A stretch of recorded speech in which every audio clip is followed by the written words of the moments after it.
ওই যে আপনারা বলেছেন না নীলপরি লালপরির গল্প শুনেছেন তো, সেই তাল গাছের কোনার উপরে শেকড়ের নিচে একটা ভোমরা লুকিয়ে আছে, সেটা হচ্ছে ভোটার লিস্ট। ওটা আমরা খুঁজে পেয়ে গেছি, আর ভোমরাটাকে আমি মারবো, মমতা ব্যানার্জি দেখবেন ছটফট করবে। দেখছেন না আমরা যত ভোমরার কাছে পৌঁছাচ্ছি, মমতা ব্যানার্জি ছটফট ছটফট করছে, ঠিক ওই লালপরি নীলপরির গল্পের সেই ভোমরার মতো অবস্থা হচ্ছে ওনার।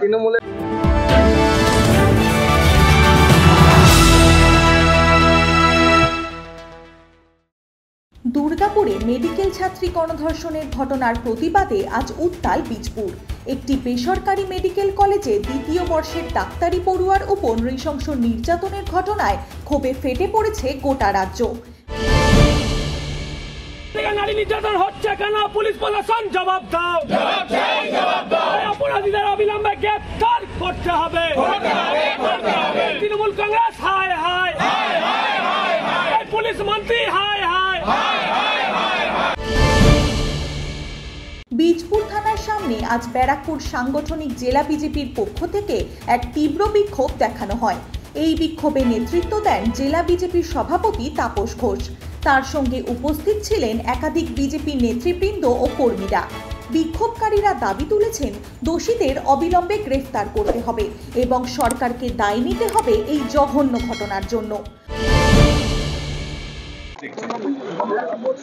পশ্চিমবঙ্গে একজন মহিলা মুখ্যমন্ত্রী যদি এরকম কথা বলে, এর থেকে আর খারাপ কি আছে? এটা সবাই জানে। পশ্চিমবঙ্গের একজন মহিলা মুখ্যমন্ত্রী, তিনি আদতে কে?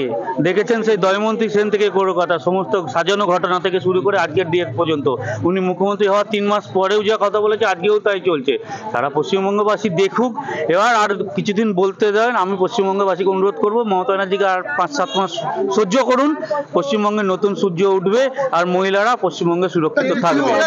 কোথায় কে এটা কে বলছে? মমতা ব্যানার্জি বলছে। মমতা ব্যানার্জি বলার এই মুখ আছে? আপনারা পশ্চিমবঙ্গে দেখুন না, নারী নির্যাতনে পশ্চিমবঙ্গের অবস্থান কোথায়?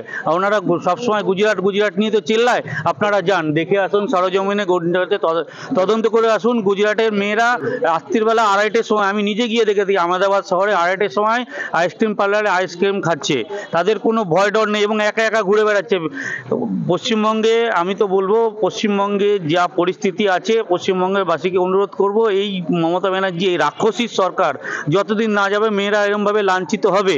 আর কিছুদিন অপেক্ষা করুন, পশ্চিমবঙ্গের নতুন সূর্য উঠবে। মমতা ব্যানার্জি যেমন এবারে শেষ কার্নিভাল করেছে, এবারও মমতা ব্যানার্জির একদম শেষ। মমতা ব্যানার্জির পতন আসন্ন। আমাদের SIR 16 তারিখ থেকে শুরু হচ্ছে, উত্তর 24 পরগনা দক্ষিণ 24 পরগনা দিয়ে। মমতা ব্যানার্জির কফিনের শেষ পেরেক পোতা অলরেডি শুরু হয়ে গেছে। আমরা খুঁজে পেয়ে গেছি ওই রাক্ষসীর, ওই যে আপনারা বলেছেন না নীলপরি লালপরির গল্প শুনেছেন তো, সেই তাল গাছের কোনার উপরে শেকড়ের নিচে একটা ভোমরা লুকিয়ে আছে, সেটা হচ্ছে ভোটার লিস্ট। ওটা আমরা খুঁজে পেয়ে গেছি, আর ভোমরাটাকে আমি মারবো, মমতা ব্যানার্জি দেখবেন ছটফট করবে। দেখছেন না আমরা যত ভোমরার কাছে পৌঁছাচ্ছি, মমতা ব্যানার্জি ছটফট ছটফট করছে, ঠিক ওই লালপরি নীলপরির গল্পের সেই ভোমরার মতো অবস্থা হচ্ছে ওনার।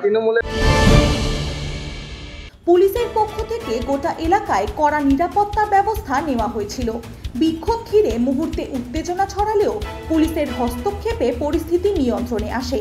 রাজ্যের আইন শৃঙ্খলা নিয়ে বারবার প্রশ্ন উঠছে। একটি মেডিকেল কলেজের নিরাপদ প্রাচীরের ভেতরেও যদি এভাবে ঘটে যায় নির্যাতন, তাহলে নিরাপত্তা কোথায়?